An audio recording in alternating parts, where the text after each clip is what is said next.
भावना आहेत आपल्या?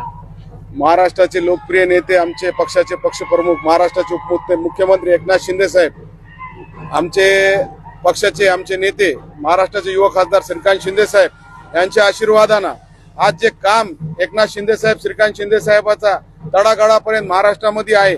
आज जिल्ह्यामध्ये आमचे जिल्हा प्रमुख आनंद भरोसे साहेब असू द्या, आमचे जिल्हा प्रमुख विशाल कदम साहेब असू द्या, विधानसभा प्रमुख बालू कुराडे साहेब असू द्या, एक सामान्य शिवसैनिकची जीत आहे. आणि आमच्या विरोधात आठ आमदार होते आणि आमचे सन्माननीय नेते जिल्ह्याचे खासदार बंडू जाधव साहेब, जे ते नसताना आम्ही त्यांना चितपट केलेला आहे. खासदार साहेब आले असते तर हे चित्र वेगळं राहिलं असतं. 60-100 मतांना मी निवडून आला असतं. पण खासदार साहेबांना आशीर्वाद वारीमधून दिलं. वारीचा आशीर्वाद देवाना मंजूर केला. आम्ही गोर गरिबाचे कामा करते, प्रस्थापित लोक जे आहे, जे चोऱ्याधारेचं राजकारण करते, प्रस्थापित लोकांना धडा सामान्य लोकांना दिलेला आहे. हे तो टेलर आहे. परभणी विधानसभा पिक्चर अभी बाकी आहे.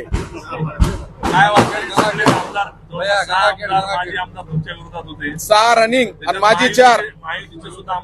आता कसं आहे, मी सांगितलं ना, जिल्ह्याचे प्रत्येक आमदार बुथावर बसलेले होते. सगळे आमदारांना इतकं आमच्या विरोधात रान पेटविलं. पण सामान्य शिवसैनिक आमचे जे होते, सर्वसामान्य लोक आहे आम्ही. विशाल भाऊ असू दे, आनंदराव असू दे, आम्ही रस्त्यावरचे लोक आहे आम्ही. आता बघू, परभणी विधानसभा आम्ही बाकी आनंदरावला निवडून आणायचे खासदार साहेबांना आम्ही 2 बेडा उचललेला आहे. 100% येणार 2029ला जे पद्धतीत आमदारांना आमच्यासोबत वागणूक केली आमच्या विरोधात, आता पण निवडून आल्यावर बी इथं आरेरावरी केली, जे दादागिरी इथं करून करत होते. पण आता लोकांना कौल दिल्यावर बी तुम्हाला मान्य नाही. 2029ला शिवसेनाचा धनुष्यबाण परभणीत निवडून येईन आणि भरघोस मताने निवडून येईन आणि अल्पसंख्याक मतावर आम्ही निवडून येऊ, हे मी तुम्हाला खात्रीनं सांगतो. 2029ला हे पहिली सुरुवात आमची जिंकायची झालेली आहे.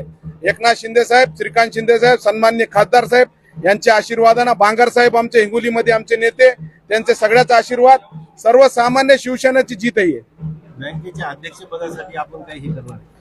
आता इकडं बघा, आम्ही काय इतके मोठे लोक नाहीये, सर्वसामान्य लोक, गरीब लोक आहे आम्ही. आम्हाला लोकांना निवडून दिलं. आम्ही काय अध्यक्षासाठी उभा नव्हते. आम्ही सर्वसामान्याचे लोकांचे प्रश्न याच्यासाठी मिटण्यासाठी उभा होतो. आणि आता आमच्या विरोधात इतके लोक होते, त्यांना साकार करते का? अरे, आम्ही सर्वसामान्य लोकांचा, गरीबाचा आशीर्वाद घेऊन राजकारण करतो महाराष्ट्रात.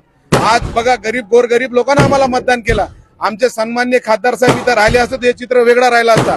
याच्यामुळं आता खासदार साहेबांच्या विरोधात बोलणं सोडून द्या. तुम्हाला सर्वसामान्य खासदार साहेबांच्या कार्यकर्त्यांना चितपट करून टाकलेलं आहे. त्यामुळं आता येणारे 29ला दाखवू तुम्हाला तुम्ही कसे निवडून येते. महायुतीच्या आमदारांच्या विरोधात काम केलं, मग आता पुढे समन्वय कसा असणार? हे आता एकनाथ शिंदे साहेब ठरवितील सगळ्या गोष्टी.